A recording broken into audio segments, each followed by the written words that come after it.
half guard, okay?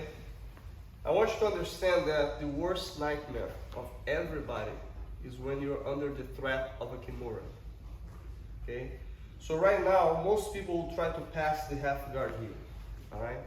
The moment that I try to pass the half guard, while at the same time attacking a Kimura on him, it becomes a nightmare. Let's not forget that Master Helio Gracie there tapped out for a Japanese fighter of the name Kimura. And then we used the name because of that. The move that guy used was this one, to tap out the greatest master of all times. So this tells you what? That to tap out Master Helio Gracie, you need to use a specific move. The rest didn't work. This is the move, guys. Okay? It's a move of high percentage of effectiveness in fights. It is much harder to defend a Kimura compared to an armbar or an Americano. The Kimura is very hard to defend. So you should always go to high percentage moves. Okay? Create an elimination process of moves and moves that are easily escapable, and give preference to the moves that are harder to defend. Okay? So in order for me to get the Kimura here on him, I'm going to work on the other side. Okay? So naturally, as you can see, I'm halfway mounted on him already. My other half is strapped inside the guard. When my knee is touching the ground, which would be naturally if I'm doing upper body control here on him, my knee naturally touches the ground. I am not, just by being here, I'm not in position to threat him with the mount. It doesn't work. For me to mount him, I need to get this knee out of here, point my knee out of his half guard up so I can start putting my knee down. That does not happen from here. Okay? Alright? So once you're here, the first move that you do is to abandon the head and controlling his arm, his shoulder. Okay? Now I'm going to turn, and I'm going to turn on my left hip on the ground. Naturally, my right knee will come off the ground when I do that. And my knee might point up here or may not, depending on how tight his half guard is. Okay? Now, the other very important thing that everybody has to understand is this. Half guard is only powerful for him most of the times if he's able to underhook my arm here with this arm. Okay? By bringing this arm here, look what's happening. The major thing that is happening here is that I cannot do a Kimura on him anymore. Second thing, that he starts to become connected to me. He's putting his gravity center underneath my gravity center, so he can originate sweeps from this position. Here I'm losing my opportunities. You should never let the guy do this to you. The underhook is very dangerous.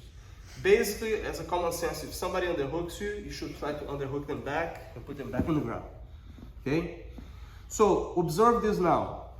By doing this, I'm bringing my armpit close to Dimitri's hand so he can underhook me. When I'm doing the other position, the beginning of the move that we are studying, look what happens with my armpit right now.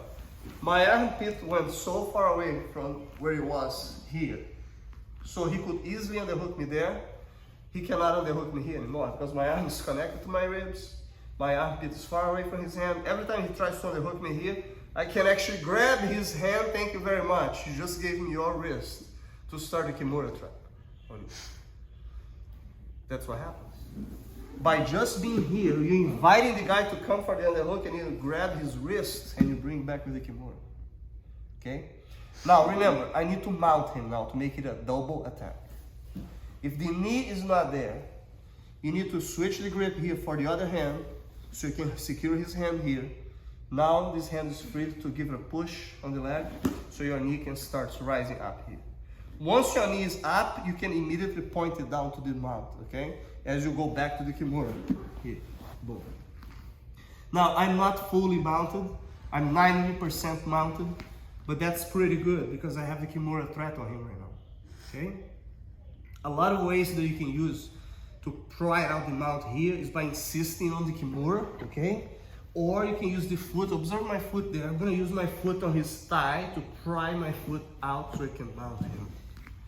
And once you arrive at the mount, if you want to follow up with the Kimura to finish him, you have to do the move, which requires me to dismount with the windshield wiper and go to St. Kills or go to north-south so you can finish the Kimura properly here.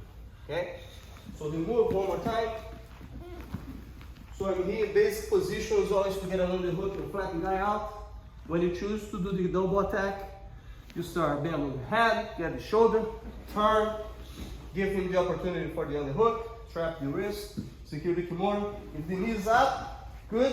The knee is hidden, trap the wrist, push, go back to the Kimura in the mount, pry your leg out, mount the guy, get the points, dismount, go to St. Kills, and there you have it. Okay?